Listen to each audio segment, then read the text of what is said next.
Bangladesh premier league বিপিএলে নাটকীয় ম্যাচে সুপার ওভারে রংপুর রাইডার্সকে হারিয়ে পয়েন্ট টেবিলের শীর্ষস্থান আরও মজবুত করল রাজশাহী ওয়ারিয়র্স।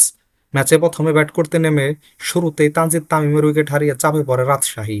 এরপর শিহাবজাদা ফারহান ও নাজমুল শান্তর ব্যাটে ভর করে নির্ধারিত 20 ওভারে 8 উইকেট হারিয়ে 159 রান করতে সক্ষম হয় রাজশাহী ওয়ারিয়র্স। দলের হয়ে সর্বোচ্চ 65 রান করেন ফারহান।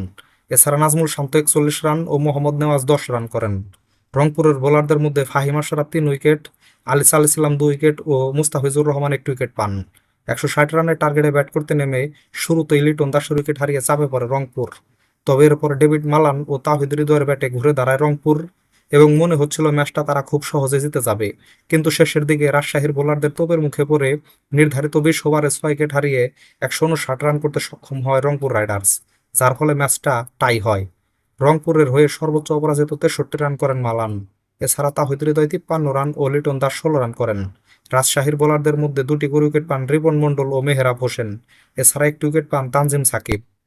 সুপার ওভারে প্রথমে ব্যাট করতে নেমে রিপন মণ্ডলের বোলিংয়ে তোপের মুখে পড়ে 2 উইকেট হারিয়ে মাত্র 6 রান করতে সক্ষম হয় রংপুর। 7 রানের টার্গেটে ব্যাট করতে নেমে 3 বলে 10 রান করে জয়ের বন্দরে পৌঁছে যায় রাজশাহী ওয়ারিয়র্স। এই ম্যাচে জয় পাওয়ায় 4 ম্যাচে 6 পয়েন্ট নিয়ে পয়েন্ট টেবিলের 1 নম্বর অবস্থান করছে রাজশাহী। আর এই ম্যাচে হেরে যাওয়ায় 2 ম্যাচে 2 পয়েন্ট নিয়ে পয়েন্ট টেবিলের 3 নম্বর অবস্থান করছে রংপুর। পরবর্তী ম্যাচে আগামী 5 জানুয়ারি চট্টগ্রাম রয়্যালসের বিপক্ষে মাঠে নামবে রাজশাহী ওয়ারিয়র্স এবং পরবর্তী ম্যাচে আগামীকাল সিলেট টাইটান্সের বিপক্ষে মাঠে নামবে রংপুর রাইডার্স। তো বন্ধুরা, ভিডিওটা ভালো লাগলে একটা লাইক দিন, সাথে ক্রিকেট ও ফুটবলের নতুন নতুন আপডেট পেতে এখনই আমার চ্যানেলটাকে সাবস্ক্রাইব করে দিন। সকলকে ধন্যবাদ।